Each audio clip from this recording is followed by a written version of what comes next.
All right.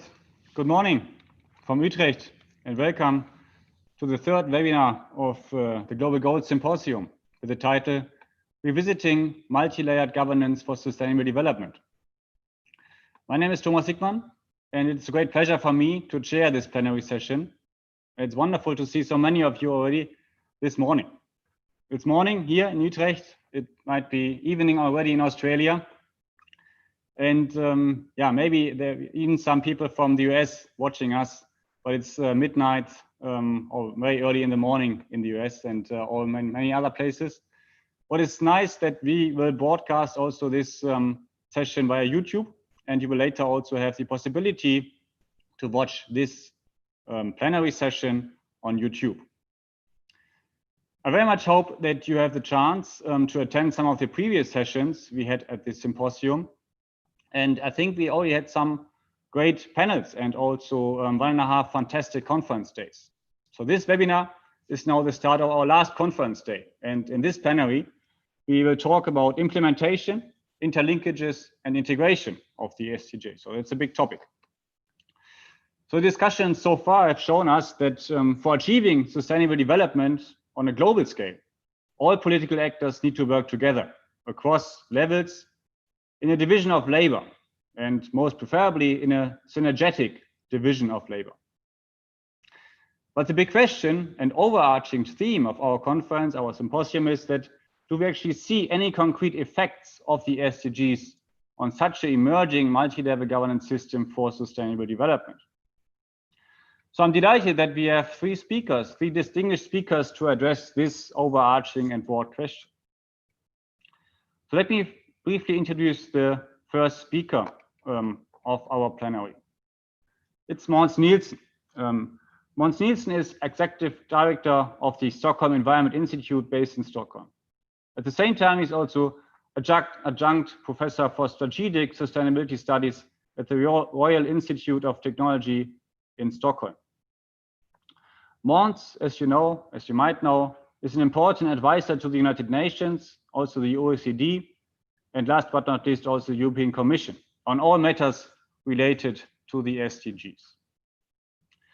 As a second speaker, we have Imme Scholz, also delighted to have her here. Imme is Deputy Director of the German Development Institute based in Bonn, in Germany. At the same time, she's Honorary Professor for Global Sustainability and its Normative Foundation at the University of Applied Science in Bonn-Rhein-Sieg. Imme holds many positions and serves in many different committees. And most recently, as you might know, she has been appointed Deputy Chairwoman in the German Council for Sustainable Development. Happy to have you here, Imme. And then we have a third speaker from Australia. And for you, it's not early in the morning. As for us, it's rather almost in the evening. And it's John Thwaites from Monash University. And he's chair of the Monash Sustainable Development Institute and professor at Monash University, based in Melbourne. Moreover, he holds many leadership positions of various organizations, among others, at ClimateWorks. John is a former politician, and as a former politician, he has launched numerous initiatives for realizing sustainable development in Australia, mostly in the field of water and climate politics. So we have three distinguished speakers, which is nice in this plenary, on multi-layered governance for sustainable development. And let me briefly explain again the format and maybe also somehow with the guidelines for this webinar, for also interaction with you as attendees, as participants in this third plenary of our symposium. The general procedure is that we have 50 minutes for each keynote input. And after that, we'll move on to the Q&A session. And this means you have the chance to ask questions to our distinguished speakers.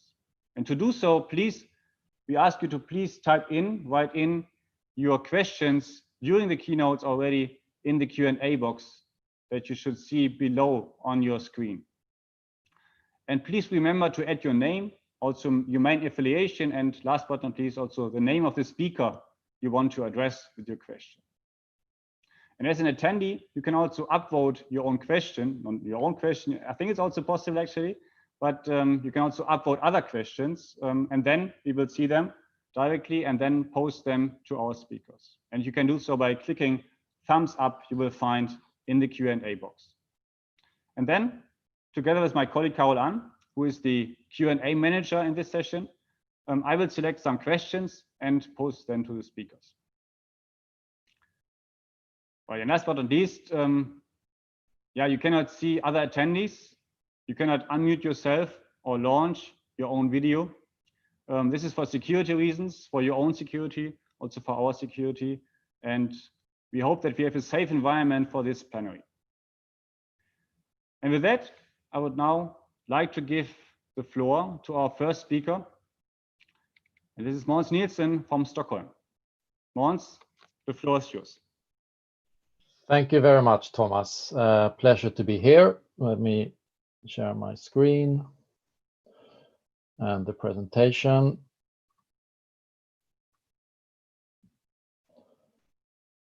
It's visible. Good. Yes, thank you very much. Thank you very much.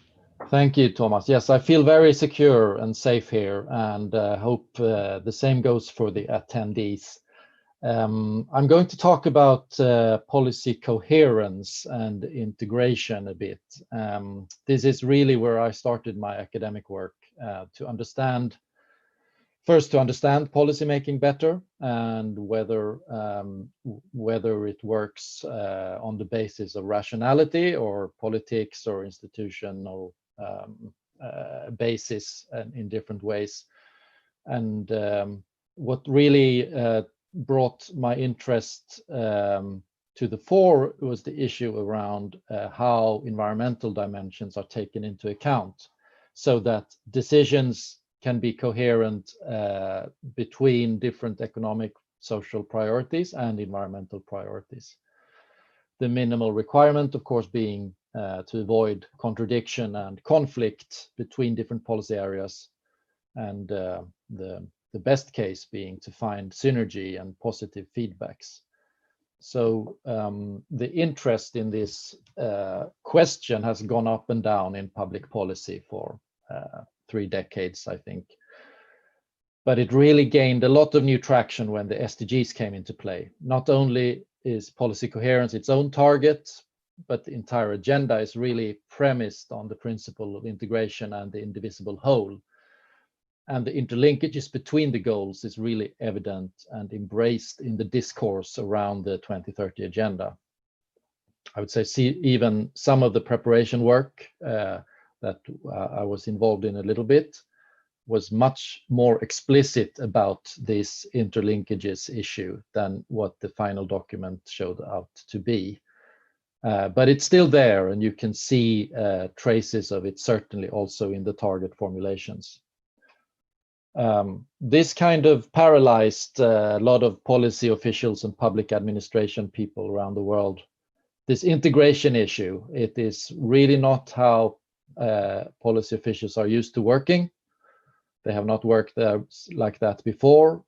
They don't know how to do it. And it's not usually what you are rewarded for as a policy bureaucrat. Quite the opposite, sort of the kind of outside the box thinking that is required when you talk about integration tends to lead to even punishment in some bureaucratic machines. So how do you deal with this in practice? One thing that has made it perhaps more difficult is the very common narrative in the sustainability science community about how we have to fundamentally rethink everything and totally transform everything we do, etc., which I think is not really a manageable, tractable proposition in the public policy domain. And I've opted to think about this in a little bit different way, a more careful and diplomatically informed cognitive change process. So how can we attack this in a practical way that provides better knowledge and helps, but does not pose an immediate threat to how things are being done today? which would lead to extremely strong barriers and opposition. But that also involves lay people, stakeholders to engage in a meaningful way. So I have suggested that 3 main stages need to be in focus, and I'm going to use an extremely simple input, process, output logic here. It's linear, it's rationalistic, etc. And I accept all the limitations with that. But I think it can still be useful to use as just a guiding post. And then we can add nuance and richness with the different tools, etc., that we put in there. So starting with the output side, where do we want to end up? We want to end up with the characteristics and qualities of the policy decisions being coherent, promoting goals at the same time as they are also leading to promotion of other goals and not counteracting other goals. It is about the strategies that governments have, but also the laws, policy instruments, and regulations. So ensuring coherence, trying to ensure that the outputs are as far as possible aligned with the policy priorities outside the sector that you are focusing on. How can this be ensured? And here it is simple tools that have existed for a long time, sort of impact assessment, evaluation processes, etc. It should be kept in mind that coherence is not just between different policy areas, the horizontal coherence, but there is also other dimensions of coherence that need to be looked at in these processes. Vertically, from what the global intentions are in the SDG agenda to the national policy frameworks down to the local realities and action on the ground.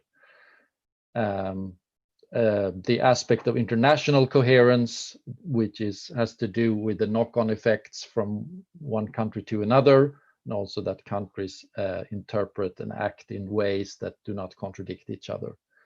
And then the institutional coherence between the formulations of goals and how the instruments are being implemented in the end, where we often find contradictions in reality.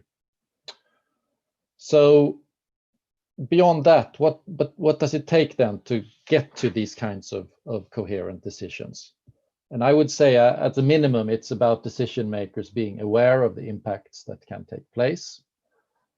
But beyond that awareness, what can be done? We need to find mechanisms for cooperation between departments, not only for sharing information, but also learning about priorities and values and interests that need to be observed.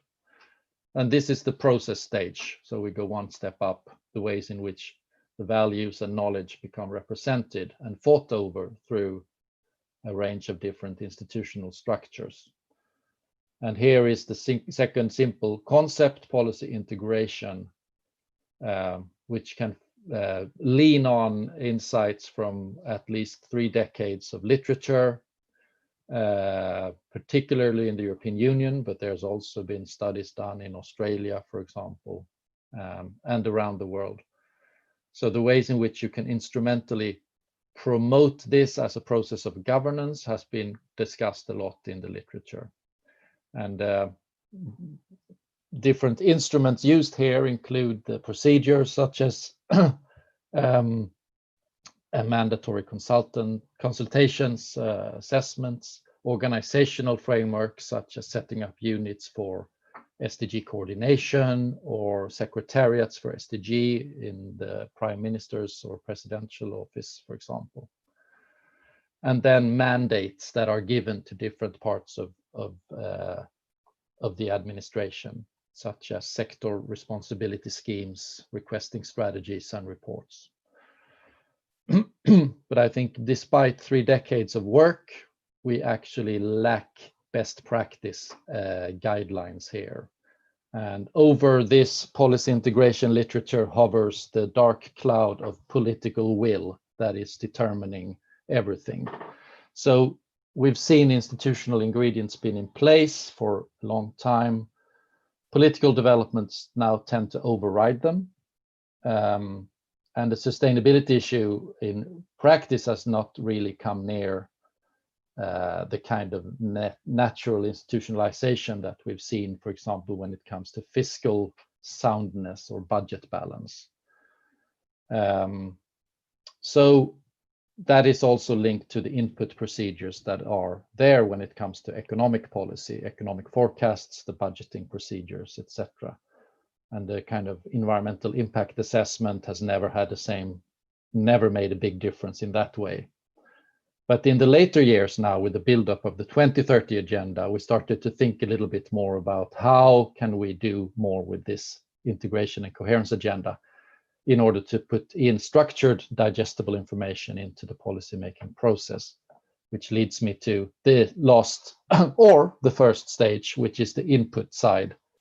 How do we make sure that the systemic properties and interactions within the 2030 agenda are taken into account as input into the policy process? And this is where we have at Stockholm Environment Institute worked with some tool development to take the agenda at face value, the intentions and principles of integration and interlinkages as our guiding stars, and to establish an approach which sets out to make sure that the trade-offs are well understood and dealt with in a structured way. From a policy practitioner point of view, it's quite simple. If we widen the lens for beyond your own sector, you can start to reprioritize because of the positive and negative interactions that you find. So for example, if your first priority is target 13.1, your second is 3.5, etc. If you know that 8.2 has a very strong positive influence on it, 13.1, then you might want to push that up your priority list to make sure that those knock-on effects are taken into account. And the method in brief, I will have that as the second and last part of my presentation, is about interpreting the 2030 agenda targets, assess the interactions in a cross-impact matrix using an interaction scale, and then carry out various forms of quantitative analysis on those patterns, including with network methods.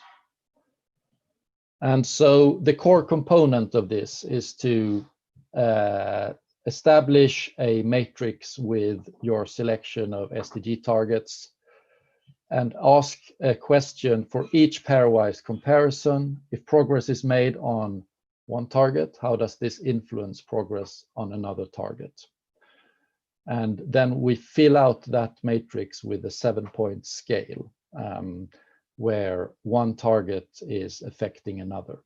And this can go from the very strongest promoting kind of interactions, positive interactions, such as, for example, education of young girls goes almost totally hand in hand with improvement in maternal health, for example, particularly in developing countries.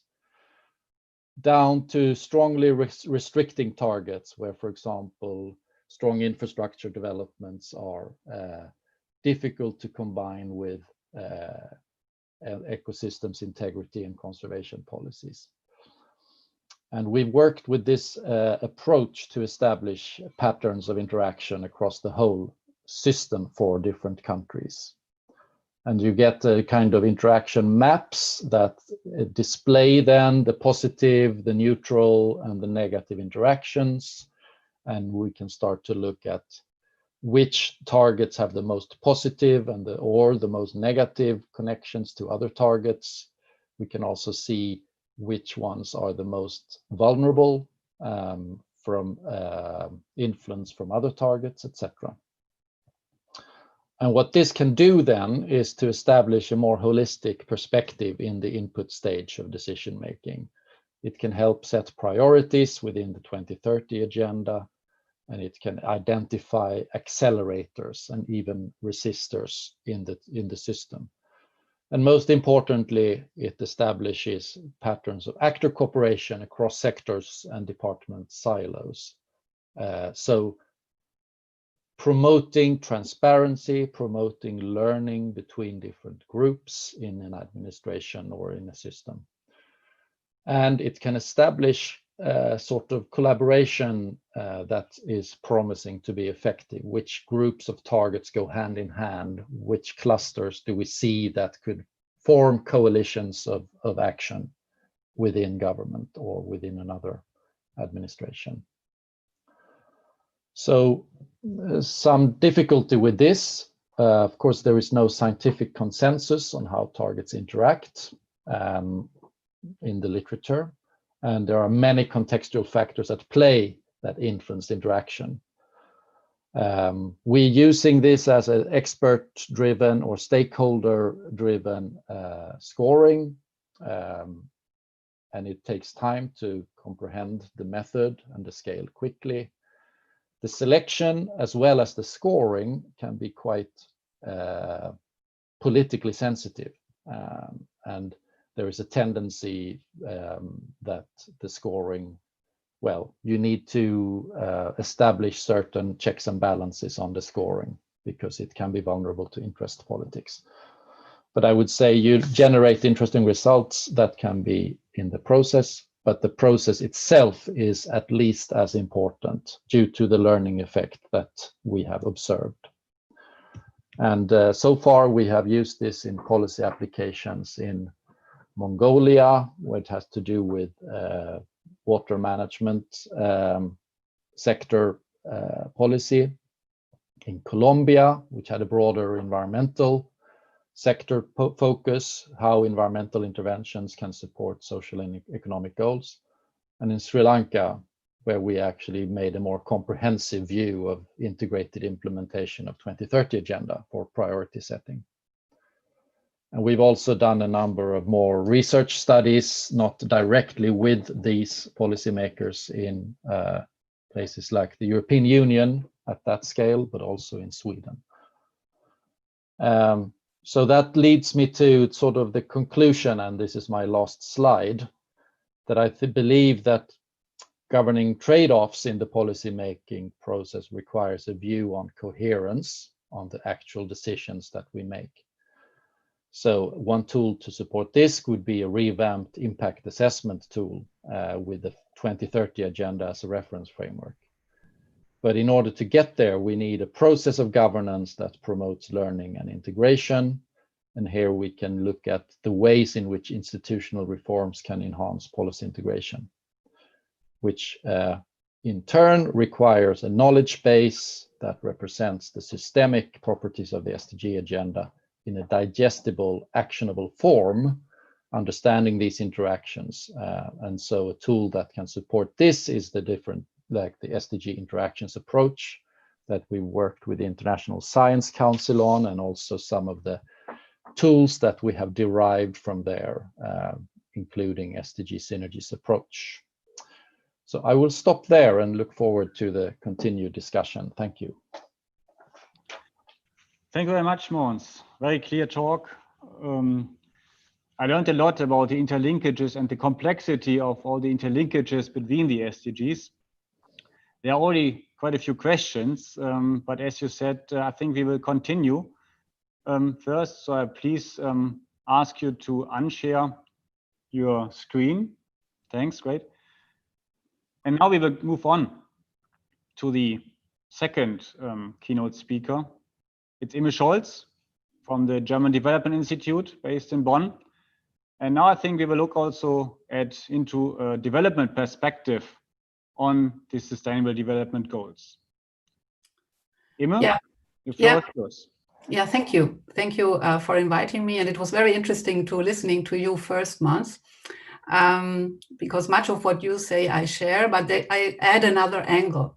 Because when I prepared this presentation, I thought I I do not only do it as someone who has done research at the interface of environment and development in the last 20 years, but also as a member of the German Sustainability Council, where we have been constantly confronted with inability to learn, let's put it like this, and very slow action.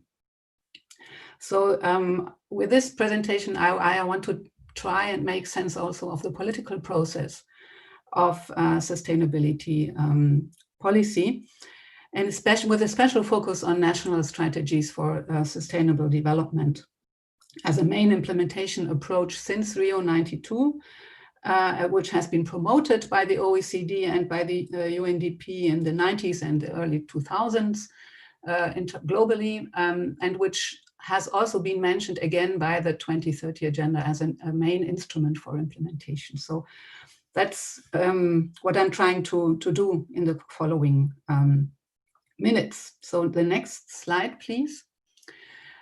This slide is from the Human Development Report last year, which focused on inequality beyond averages and beyond income. And this is probably a familiar slide to you, because it shows what has happened in the last years. We had improvements in human development, which is one of the main objectives of the 2030 Agenda, but we had it with an increasing ecological footprint. Yeah, so what the big two circles you see here, the orange one and the light blue one, are India and China. So you see that social situation has improved in these countries, income situation has improved, but with a growing ecological footprint, which is what obviously the 2030 Agenda says we can't afford. So this seems to be a quite contradictory pair of objectives pursued. So the real trends go in different directions. And so we could conclude sustainability policies have not been successful. Yeah, so what you're saying, Måns, there is no connection between the policy fields and welfare improvements, which we, for political reasons, for ethical reasons, cannot deny to nobody, in the majority of the population, come with this price. I have a problem here because I have to move the photographs. Yeah. So what the 2030 Agenda, if we try to give it a coherent wording, says we want improvements of human development that do not go along with this growing ecological footprint. These trajectories of change need to be transformed. Concepts of human prosperity very likely will have to be transformed as well. And national trajectories, national goals and policies have to be linked decisively with understandings of what the global common good or the global commons need as contributions for their continued and safe provision or protection. And in a sense, this contradicts a bit of the sober and more rational approach you were promoting, Måns, because I think that if we formulate it like this, it's clear that substantive changes in policy processes and goal formulation are needed as well. What still is important is that the adoption, the negotiations for the 2030 Agenda and the SDGs and the adoption of it was an important process against years of deadlock and intransigence at multilateral level, and also at national level, which created all these obstacles for implementing, for example, the Climate Convention and the Biodiversity Convention, and for having a more positive link between prosperity and environmental protection. And also the frustration which came about by local processes of change that were so weak and insufficient. At the same time, the positive change in those, if we compare Rio 1992, Johannesburg 2002, and Rio 2012, and then New York 2015, is that I think the 2030 agenda also builds on an increased knowledge base on global trends. We know much more specifically what climate change means and what options for action we have.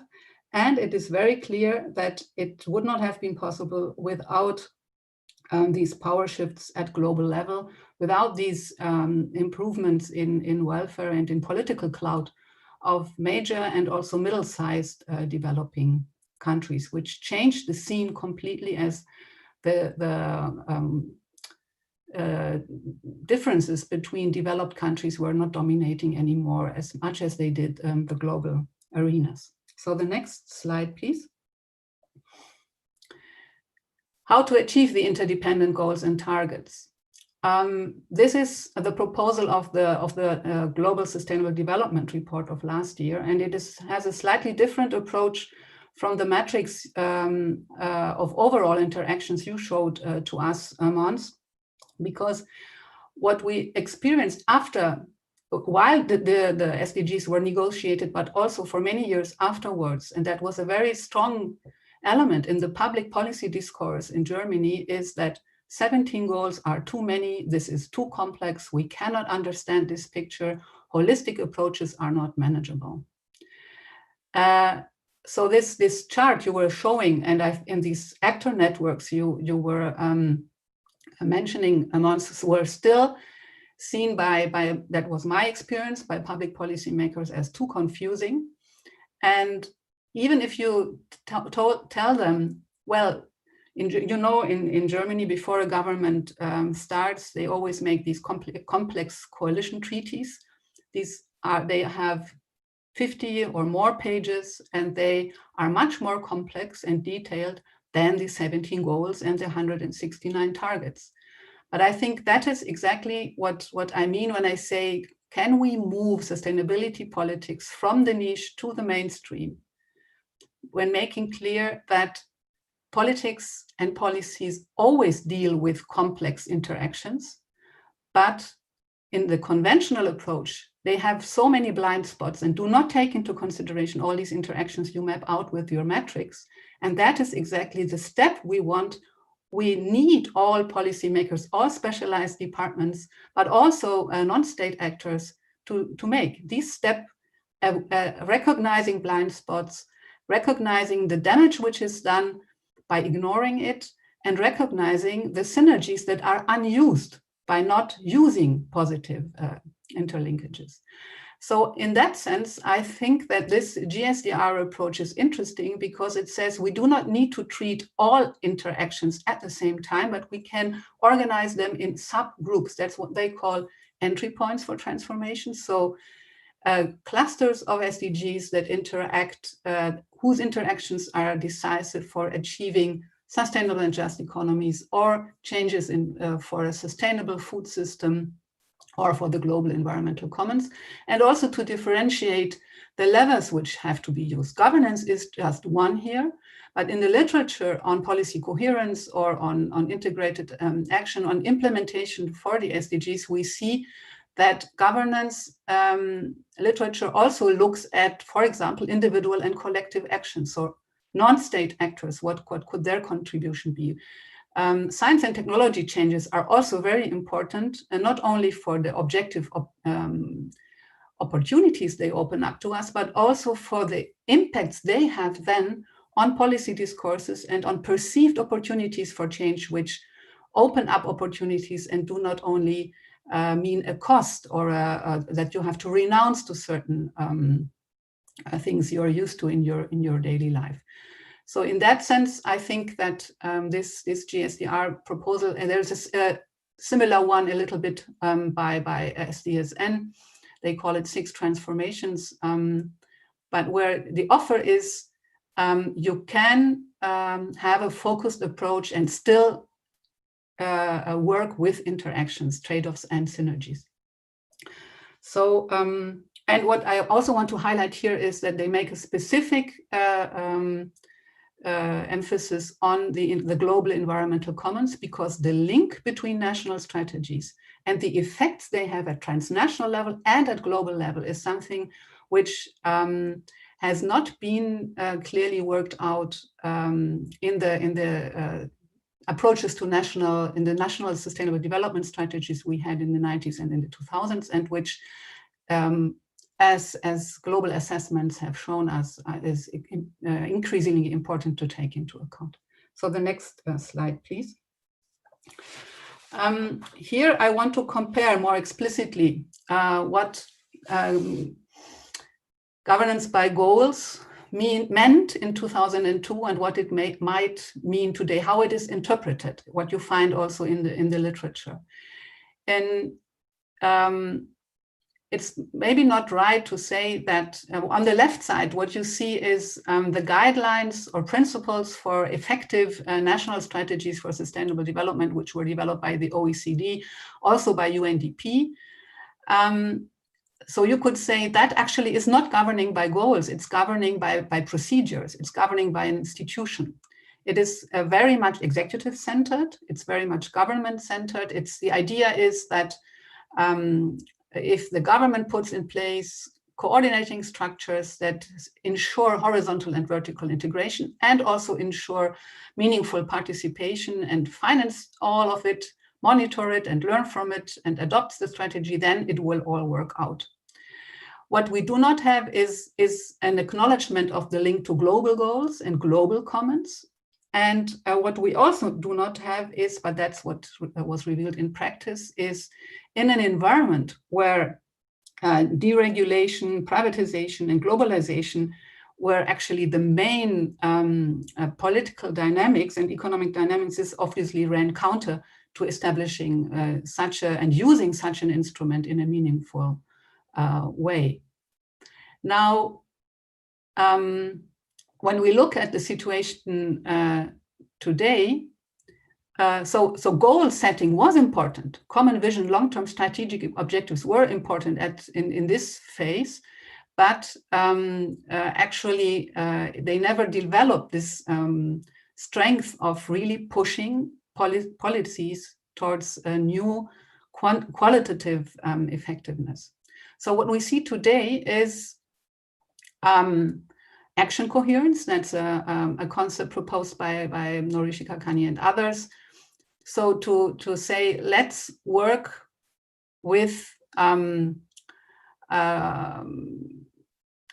multi-stakeholder cooperation among governments, but also especially non-state actor groups who agree on goals, aggregate resources, create and adapt institutions, and in that way also expand the range of activities and the outreach public policies can have. We know also that this non-state action obviously has governance risks in itself, as my colleague Sander Chan has worked out with a large group of other researchers, for coherence and consistency, for the distribution of benefits, for the persistence and effectiveness of change over time. So we fall back on the need to have substantive changes to policies and institutions, as my colleague Julia Leininger, who is also going to present this afternoon, can show in more detail. And what we also have seen is that after the adoption of the 2030 agenda, like in Rio 92, countries fall back to their specific domestic policy-making processes and institutions for facing implementation. And these explain differences or similarities much more than other structural features like level of income or knowledge resources and so others, what we could imagine. But what I think is an important advance today in comparison to the last 20 years is that there is more awareness of the niche procedural sustainability approaches run danger to remain in. And I think there is more of a struggle to get out of this niche now.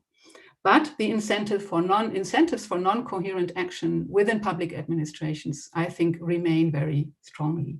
So now I come to my last slide, which is the labyrinthic German sustainable development architecture. I try to explain it quickly, but I think it really illustrates both the incremental efforts which have been made since 2016 in injecting life into it and improving the interaction or the interfaces between public administration and non-state or societal actors and knowledge resources outside the public administration body. But at the same time, it shows that it has led to make it even more complex. And it is, a colleague of mine from the SDGs in Germany said, well, looks more like a black hole of sustainability policy than a productive apparatus, which really brings forward a qualitative and substantive change. So does this, Germany has maintained its National Sustainable Development Strategy as its main implementation instrument. It has changed it in the sense that it has rebuilt it and is now aligned with the 17 SDGs. But its level of ambition, as the last peer review we had led by Helen Clark in 2018 showed, its level of ambition remains low, and its integration in the sense that it makes clear that several ministries have to share goals and pursue coordinated action in this rational way you proposed, Måns, to achieve qualitatively different outputs is not sufficient yet. So we have a strategy which is still centered on the federal executive. We have slow improvements in vertical coordination, but this is outside the strategy because the federal level and the Länder are separate, and the local level is very active, but it's not included formally in this architecture. There are more consultations with non-state actors, and there is more opportunity for them to bring in their knowledge and their perspectives, but it remains at the margins. And I think that negative coordination as a cooperation tool among ministries is still stronger than active search for coherence following shared goals. So negative coordination in the sense maintaining division of labor, maintaining the reduced approach of rational action in separate, isolated policy fields instead of looking for synergies and in positive coordination across ministries. But still, what we have seen in this year is that there has been a departure of public policies, which for me is one which I interpret, and then that's my last point, about politics starting to lose their usual political alliances. So what I think is absolutely important is that political parties need to make themselves more free from traditional ties to specific lobbies in society. If you look at the differences between the climate package with the German government adopted last year, which was considered to be widely inappropriate still because of its low CO2 price, for example. And if you look at the economic stimulus package, which was adopted just a week ago, where it was clearly said, no, we don't think that creating incentives for people buying cars is fundamental now. And this was probably also moved by the fact that a majority of the German population said, please, no incentives for the car industry, which has shown no sufficient will to change. For me, it shows that incremental improvements of the governance apparatus is one thing, but we won't see the courage for real change without social mobilization. We had the Fridays for Future, we had the European elections last year, which in Germany was seen as somehow a political earthquake. We have seen persistent changes in consumption patterns. We have seen new farmer movements. And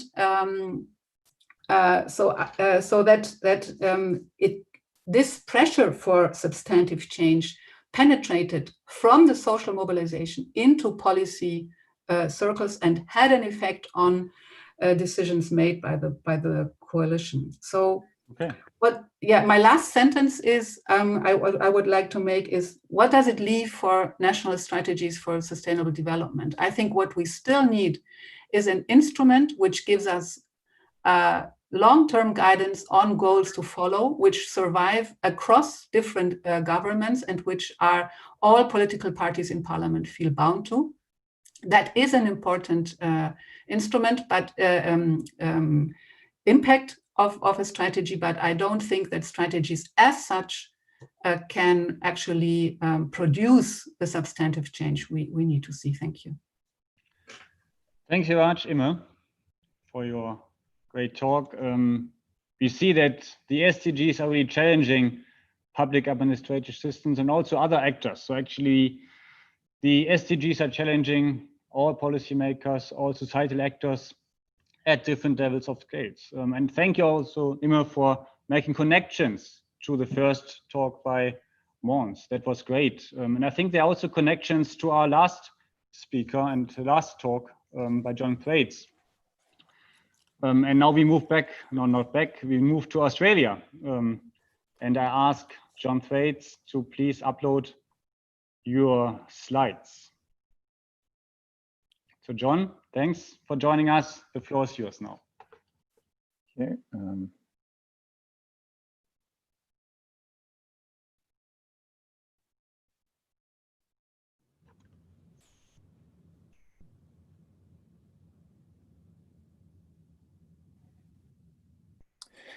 Okay, can you see that clearly? Thank you.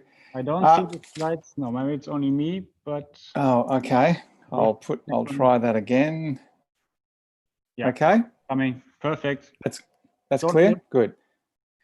Well, thank you, Måns, and thank you, Imme. And I'm going to seek to respond to the overall theme of the conference, which is whether there's any impact from the SDGs on governance and decision making, and do it from an Australian perspective.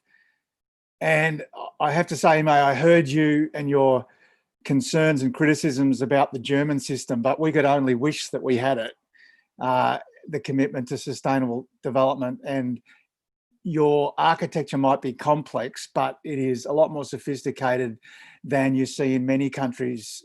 And I'd probably say the USA, Australia, UK, amongst them. It is the reality in Australia that although the Australian government has signed up to the SDGs, they're not inclined to take a lot of notice of them.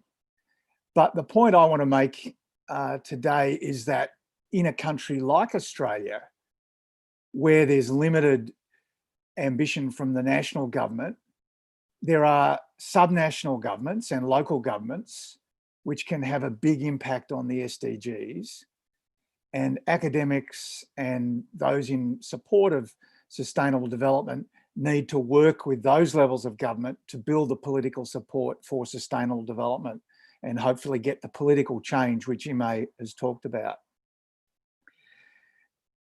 The first point I'd like to make as a former politician in response to this issue of how effective are the goals is to really highlight that without goals, not much happens in politics. And my experience is that unless you've got clear goals, government tends to just respond to the crisis of the day. And goals do change the way governments act, and very importantly, where they impact upon budget processes, because the government system is very driven by the budget. And if the goals are linked to the budget, they will make change. The other key area where I see the goals making a difference for government is in the partnerships that are mobilised. And there has been, because of the Sustainable Development Goals around the world, a partnership with elements of business, civil society and academia in support of the goals. And that does put pressure on the political system for change.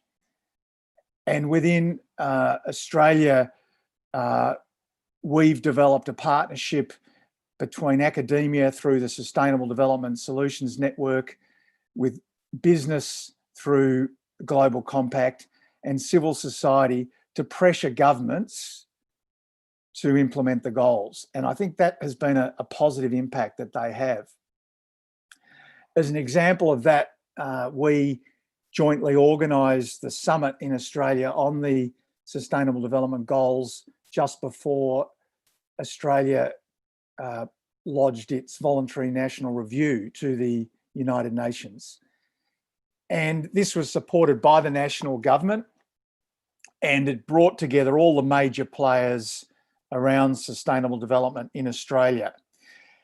And what we had was a set of asks that we wanted to achieve from the Australian government. And essentially what we wanted the government to do was to regularly report on progress in SDG implementation, to have a whole of government implementation plan to support the SDGs in our region, in Southeast Asia and the Pacific, and to support research and education on the goals. And that's the summit, that's the Minister for International Development speaking there, that's me up there next to her, and leaders from business and civil society. But frankly, we were only partially successful. And while the government did implement some of the things that we wanted, what we didn't get was that overall commitment to a sustainable development goal plan, nor the sort of sophisticated approach that Måns has talked about, where government would look at the interlinkages and change its policy and decision-making process based upon the best science. What we did get, which given the Australian government's general view on sustainability, was at least a reporting platform on how Australia is performing, which at least allows the community to monitor and test Australia's performance and provide some level of political pressure on the government. But I think it's worth highlighting here, what are the barriers to political commitment to the goals in Australia? And I think you'd find that the same sort of barriers exist in the United States and in a number of other countries. And the first barrier is that the Australian government is not particularly interested in the concept of sustainability. And Imme talked about how we need to change that, but that is a political and values-based issue. It's not something that you can blame the goals for or blame the 2030 agenda. It's just the political reality of many governments around the world. The second point is that the Australian government, like I think a lot of governments in developed countries, still see the goals as principally something for development and developing countries, rather than something to change the way we operate within our own country. The third major factor, and we're seeing this now even in the response to the World Health Organization, is that there's a lot of suspicion in the Australian government, and a lot of that comes from US influence, about the United Nations and what the Australian Prime Minister has called negative globalism. And in a speech, he defined that as being where global bodies coercively seek to impose a mandate from an often ill-defined, borderless global community, and worse still, an unaccountable internationalist bureaucracy. So there's quite a lot of negativity about some of these global organisations. And then finally, like all governments, I think the Australian government is cautious about any targets which they could be held to account for. And that's, natural politics. So I think when we judge the impact of the SDGs, we have to judge it with our eyes open to the political realities. And I think they're the political realities of Australia. Having said that, there is some good news in Australia, and that is really focused more around subnational governments or states. And just to sort of explain that, need to give a quick history of Australia. Understanding the impact of the federal government and the states on the Sustainable Development Goals. If you look at Australia's history, for 60,000 years, we had settlement through First Nations people, more than 200 different language groups for over 60,000 years. Now, the next thing that happened, and this is a Dutch audience, if there was a slight change in history, I'd be speaking Dutch today, because the early explorers of Australia were Dutch and Australia was known as New Holland. But the British put their flag in Australia first for the colonialists, and they established a number of colonies which have become the states. And those states still have quite substantial political and constitutional power within the Australian system. And so working with the states can actually lead to quite significant advancement of the SDGs. And what I have on the screen there is an analysis of which level of government in Australia has the major impact on the different SDGs. And you'll see the national government has the major impact on poverty and the economy, but the state government actually has very significant impact, and the majority impact on education, on clean water, on cities, and on responsible consumption and production. And all the other goals are really shared. So the point I'm making here is that in Australia and in a number of other countries with federal systems, it's very important to work with subnational governments who can have a major impact on achievement. And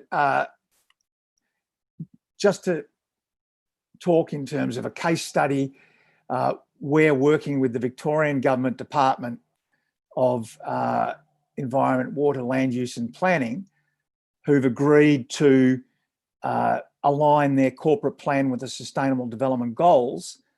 But importantly, we're talking to them also about developing an SDG tool for decision making, which would potentially be a simplified version of what Måns was talking about before, where we help the department, which has responsibility for climate change, energy, water, cities,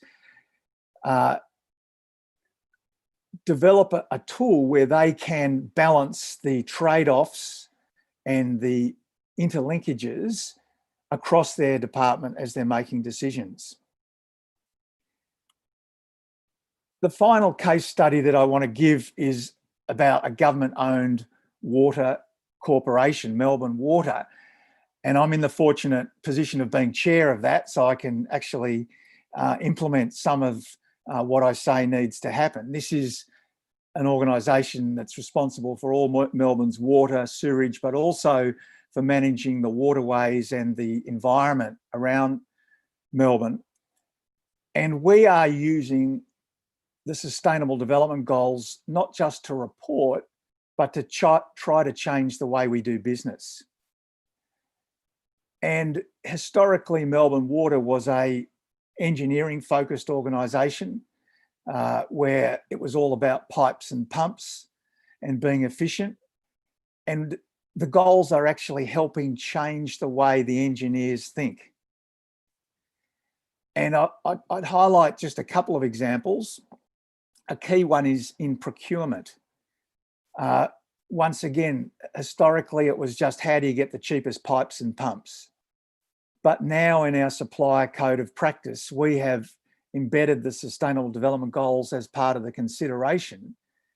And that's helped us think about how we, for example, can procure more from Indigenous companies that are owned by Indigenous Australians.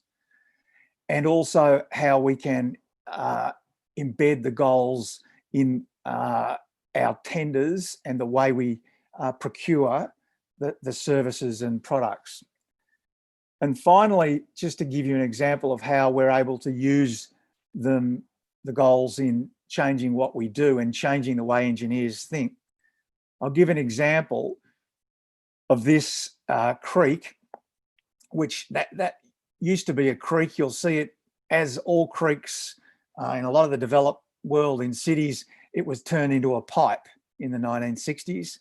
And over the top, you'll see that grass that's just covered up the creek. Now, of course, there's no biodiversity there. There's no particular recreation or environmental amenity. And alongside the creek, there's a sewage pipe which has been leaking. Now, traditionally, what Melbourne Water would have done is just fix the sewage pipe or buy a new pipe. And they originally would have done that, and that was going to cost about $130 million. But what we did was actually work with the engineers who were responsible for the project and the local community, and use the sustainable development goals to come up with another solution.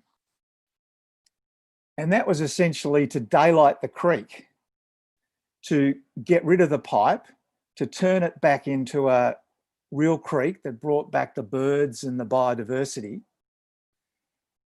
And we made a net calculation that we didn't need to fix the sewage pipe, because by improving the environment and improving the biodiversity, there was a net environmental benefit.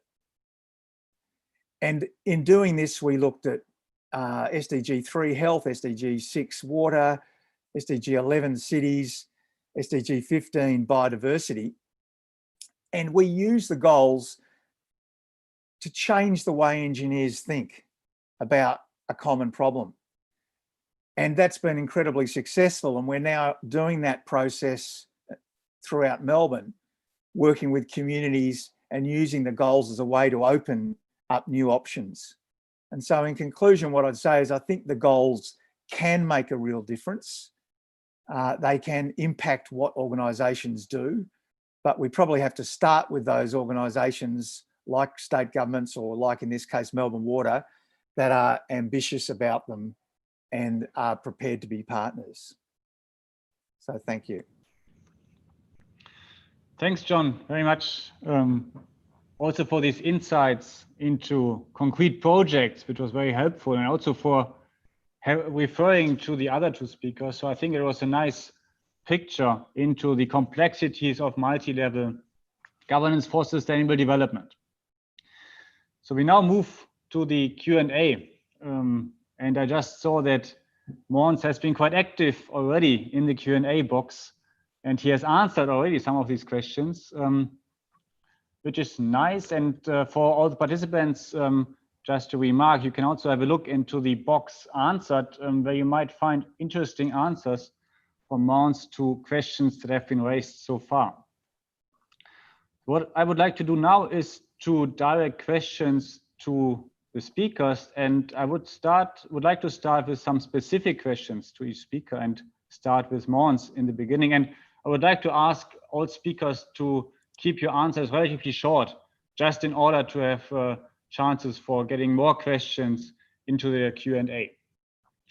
So the first question directed to Måns, I would like to highlight, has been answered, but I would like to also have the chance to put it into the plenary. The question is coming from Pech Prakai Siriletsuvan from Borås University in Sweden, but also affiliation in China. And I would like to combine this question, is a question from Melanie also, but the question is for setting priority, Måns, which of the goals should be prioritized and why? So to act on most positive impact one, and second, to avoid the negative impact one. And I would like to combine this with a question by Melanie van Riel from Utrecht University. She asked on what kind of information, on what basis do you determine the positive or negative effects of two sustainable development goals? Måns, Yeah, thank you. What we can do as analysts is to describe the dynamics and potential effects of various action alternatives. So it is not the answer to what the politicians should prioritize. It gives one input. Then different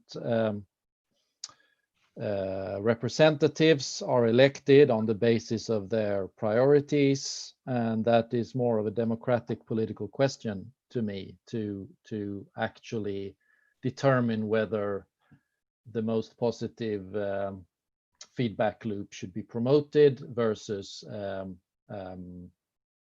avoiding the most negative impacts. So I can't really, well, the approach doesn't really establish that needs to be sort of a choice element to the decision-making process that comes after. The basis for the scoring is a good question, and I tried to describe in the chat that what I describe basically is the use of stakeholders either within the government administration or including also other stakeholders such as non-state actors in the process of scoring. I believe that needs to be complemented with scientific literature, and with expert judgment as well as statistics. And if the more different approaches we could use to score, the better sort of robust results we can achieve if they go in the same direction. But I think in a lot of the targets and the priorities in the SDG agenda are very qualitative in nature and are not easy to find in the literature or in the statistics. And then I think what remains is the more of the combination between stakeholder perspectives and a variety of experts that weigh in on an issue. Okay. Thank you. Thanks, Måns. So then I would like to continue with one question to Imme. It comes from Uwe Fritsche from the International Institute for Sustainable Analysis and Sustainability Analysis and Strategy based in Germany. So Imme, the question is, how do you see the European Union Green Deal and the recovery plan? Do you see it as a coherent policy because it includes many SDGs, many references to the SDGs, and also a global perspective, at least regarding Africa? What's your opinion on that?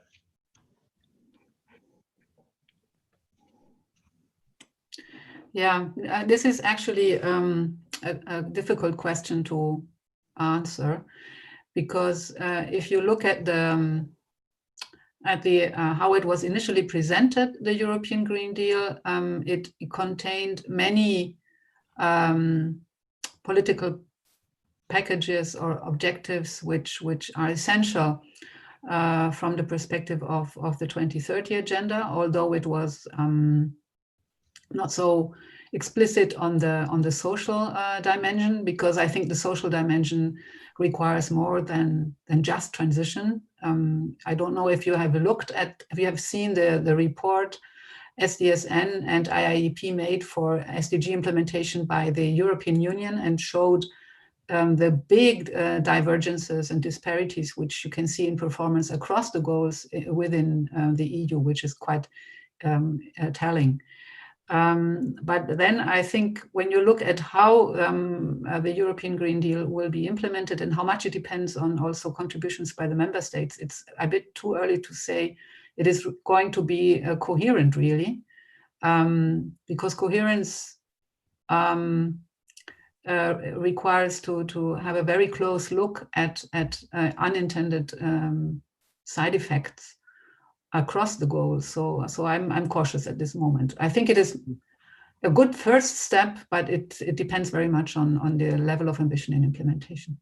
Okay, we will see. Thanks, Imme.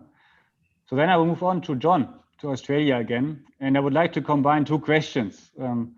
And one comes from Maya Bochos from Utrecht University, and she asks, since you focused on Australia, yeah, whether Australia would rather not be held accountable for all goals, but only the ones they do well on anyway. So maybe it's a cherry picking of the SDGs by states, and it's maybe not unique to Australia. How can we prevent such a policy, strategy to ensure that countries report on all SDGs? First question. And then another question from Vicky Williams. She's a student at Utrecht University, and she also asked to John, have you seen an increase in interest in sustainability studies or sustainability policy after the recent forest fires? That's the second question.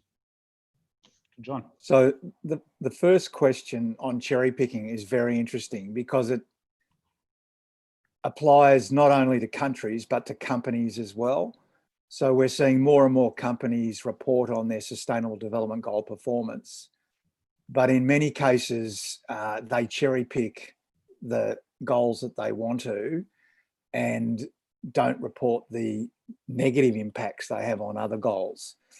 So there is no way to enforce countries or companies to report in a particular way, but civil society, academics, those who support the Sustainable Development Goal framework need to hold countries and companies to account. And I think one of the best ways to do that is via reports like the SDSN's SDG index, which compares every country on every goal and a range of indicators. And for Australia, that highlights that we are very strong in certain goals like health and education and very, very bad in goals like climate action. And that, to a degree, does help put some pressure on governments. So I think the answer to the question is it has to be political pressure because it is a voluntary system. The second question relating to the bushfires is very interesting because after the bushfires, there was definitely a heightened increase in concern about climate change in Australia. Unfortunately, the whole coronavirus pandemic has ridden over the top of that to quite a substantial degree. Although, interestingly, one of the reasons Australia has been able to respond so successfully to the coronavirus has been the preparation we had for an emergency through the bushfires. So the whole society was pretty well attuned to the need to move quickly and to declare an emergency situation. But in the longer term, the impact of climate change on Australia is going to lead to more bushfires, more serious droughts. And I would hope that that would gradually shift the politics of Australia, which has been very divided on climate change to date. And essentially the reason for that is that we are the world's biggest coal exporter and a very big exporter of gas. And so there are many, many jobs and economic prosperity that rely on the fossil fuel industry. So it's a challenging political system. Great, thanks, John. I think we now can take one more general question to the audience, to the panelists. I have seen, Måns, that you have answered it already, but I would like to move it back to the floor, to the panel. And this is a question from Jean-Luc Schott from the French National Institute, Research Institute for Sustainable Development.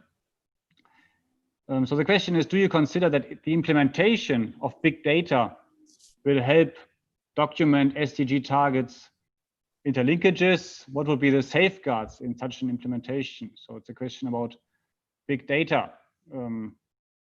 Maybe start now with John and go to the front. So John, what is your opinion on that, of big data? Well, I think there are some real opportunities to use data and artificial intelligence to get a much more up-to-date picture of what's happening in Sustainable Development Goal performance. And so generally I'm positive about that as a way to monitor performance and also put pressure on governments and businesses to respond to the information that comes from that data. So provided there's adequate safeguards in terms of privacy, I'm very positive about its use. Thanks, John. Imme, what's your opinion on that? I think it depends on where you will get the data from. If it's connected, for example, it depends on the sources and whether they really depict the whole world or whether they depict those who are connected to devices that allow that their behavior also is reflected in the big data. Yeah, so I think it's a matter of having comprehensive or inclusive big data, which do not exclude majorities of population in the documentation. Yeah, so this is again, and this applies both to using big data at national level as well as at global level. Yeah, that would be my answer. Okay, thanks. Måns. Yeah, okay. I agree with Imme that it depends. I think the data that you can mine from mobile devices or from social media behavior or from consumer, etc. I haven't really thought in any way how that could help us for this purpose. I was reflecting in the chat about data processing methods related to literature, where we tried to, and although the GSDR did a really impressive attempt, or more than an attempt, an application of trying to establish a literature basis for the different interactions that are then displayed in the report. And manual work with lots of colleagues reviewing data. And I think with the new methods, we can do a lot on systematic reviews and other scientific methods, more automated and more intelligent. Mm-hmm. So I think that is an opportunity space that is really waiting to be captured, that would really need to could add value a lot to also the global stock taking and sort of tracking of progress, which is now, in my opinion, quite limited in terms of the insights we get from it. So you always see some potentials, if I understand you correctly, but also certain limitations and also some skeptical views from the panelists. So this was about big data. I think it's a big topic. We could continue to discuss that, but I think we should take the chance and look for more questions. And there's another big question I would like to raise and address to our panelists, and it's about democracy. The question comes from Julia Leininger. She's from the German Development Institute, so she's your colleague, I guess, Imme.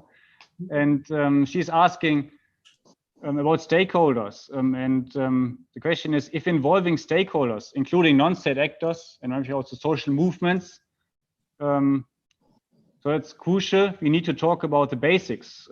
Is SDG implementation, as described in your presentations, without democracy then? So it's a bit provocative question, asking about where's democracy in all your nice slides. What do you think about involving stakeholders and civil society?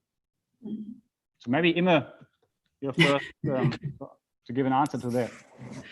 Yeah, I gave one answer which I typed in. That was when I talked about the change of dynamics in German sustainability policy making. I said it had to do a lot with changed electoral behavior in the European elections. Yeah, where suddenly the Greens went through the sky and the Christian Democrats found themselves in a hole, and that was really a shock. Yeah, but I think that it depends, of course, on how you integrate the stakeholders. Yeah, so in this incremental picture I showed, the increased participation of stakeholders in giving input to deliberations of the state secretaries. Yeah, so is the idea is to have diverse social perspectives, to give these direct access to policy debate.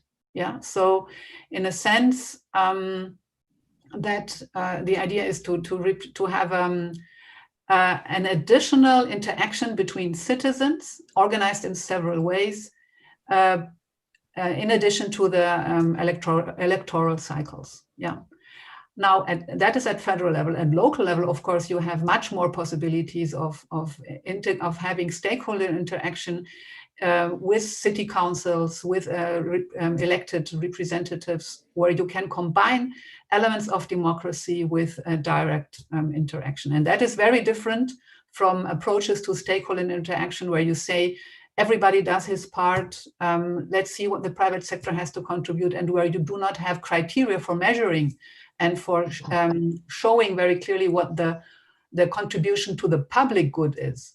What is the balance between the contribution to the public, the common good, and the contribution to the improvement of the specific stakeholder situation? Thanks, Imme. I'm happy to just add, John, yeah, a couple of things. Yeah. So in that case study I mentioned about Melbourne Water and the creek, that was very much a local community engagement that led to that, because we had to say to them we weren't going to fix the sewage, which they've been complaining about. And so they made the assessment that the balance of doing all that environmental works rather than fixing the sewage was something better. And engaging them and giving people power in decision making is critical. So it's not just consultation, it's actually participation. And another example is at Monash, we're actually doing a project on localising the SDGs, the Sustainable Development Goals, with local communities in a number of places with the department I talked about. And I think what's important about that is that we don't try to give too much complexity to people. If you just show the 17 SDGs, people manage that. And Imme said how governments always deal with a lot of complexities. People can deal with 17 goals. Where it gets difficult is when we go to the 169 targets or the 230 odd indicators. So in my view, as a democratic tool, the goals are quite useful. People do engage with them, but we have to keep them reasonably simple. Mm-hmm. Great answer. Yeah, thanks. Måns, what's your take on democracy and the SDGs? Yeah, I think that's an extremely good question. And I think SDGs in themselves can be a democratic tool because they provide a universal framework to which governments can be held to account. So it's kind of an accountability mechanism. But I have a reflection related to the integration issue and the way that we want sectors to collaborate, etc. And actually, my experience is that it's rather sensitive. Like, for example, if you take a government trying to improve their connectivity internally, that means that you need to show your cards in a way, and it means getting away from the standard negotiating game that takes place within governments around budgets, around priorities, and who gets what, etc., to a more collaborative learning approach. And that in itself has led to several of the applications that we have done where they have asked that, no, this is too sensitive, we can almost not do it, and we can certainly not do it if there's going to be a civil society watching over us or being part of the process. But it's been different in different contexts, but I think there's a kind of an interesting trade-off between that, the way that you can open up in a learning experience and the way that you can be sort of transparent and held to account by non-state actors, for example. So I don't have any solution to that, but I think that is something to, it's an interesting topic for further study. But I think that what we've talked about, it's not really, as somebody suggested in the chat, this is primarily a scientific basis. I think on the contrary, maybe we use some scientific logic in the approach, but I think the participation in the process is certainly much more open and available for democratic purposes as well. Yeah, I agree that it is a big topic. We can only briefly touch upon that here. I also fear that there's a tension between the SDGs and democracy a little bit. We have to sort this out and explore this in more detail. But I agree also that yeah, we need to include stakeholders. We have one final question. We have 2 minutes left, and this is a big question again. And yeah, I will raise it anyway. And give you then the floor for maybe 1 minute per speaker. The question is coming from Rob Raven. I think Rob Raven is a colleague of John Thwaites, also from Monash University. And he's asking about the goal-based approach, goal-based governance. So the question whether the SDGs are a new mode of governance by having voluntary goals. And if this is challenging, the question is, if this is challenging in national political contexts, do we have alternatives? Which other types of governance then could be more appropriate? Is there actually any better alternative than the SDGs as governance mechanism by goal setting? Maybe you can briefly, as a last comment, react on this question by Rob Raven. And let's start in the same order as we had the presentation. So Måns, you would be first. Yeah, I think I don't think that the SDG, the 2030 agenda is not front and center in national governments today.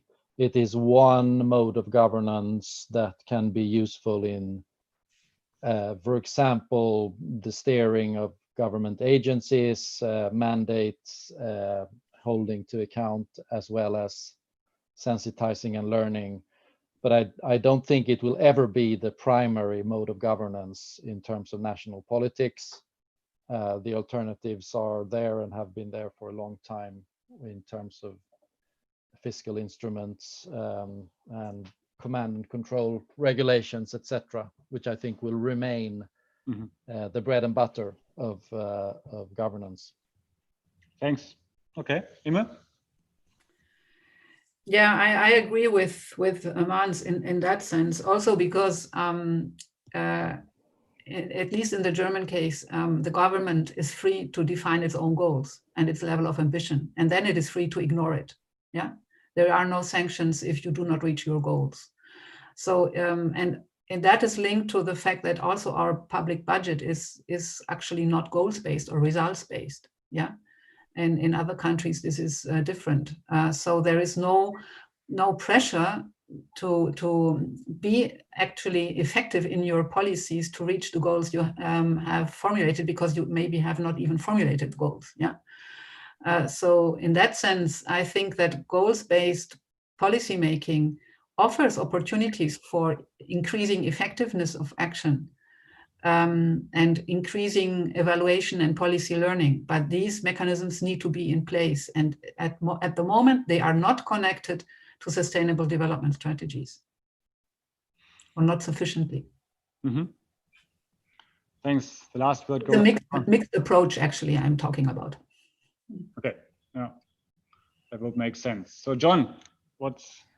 Well, I just highlight that that's typical of Rob Raven to ask a broad question like this at 6:30 Australian time when we're about to go to dinner. But I totally agree with Imme and Måns that the goals are not a governance binding tool. They're simply a method by which countries can at least have a shared vision in an area of sustainability, which isn't necessarily the priority for most governments. And that's why I see them as beneficial. They are a shared vision. And the fact that they're voluntary means that governments were prepared to sign up to them. If they were mandatory, they would never have been signed up to. And it does at least provide a benchmark against which governments can be tested and against which communities can mobilise and politicise. So I see them as a tool, but they're certainly not the overarching governance tool. Yeah, great, thanks. Yeah, the SDGs have the limits, but at the global level, we don't have alternatives so far, right? So we don't have command and control modes of governance at the global level.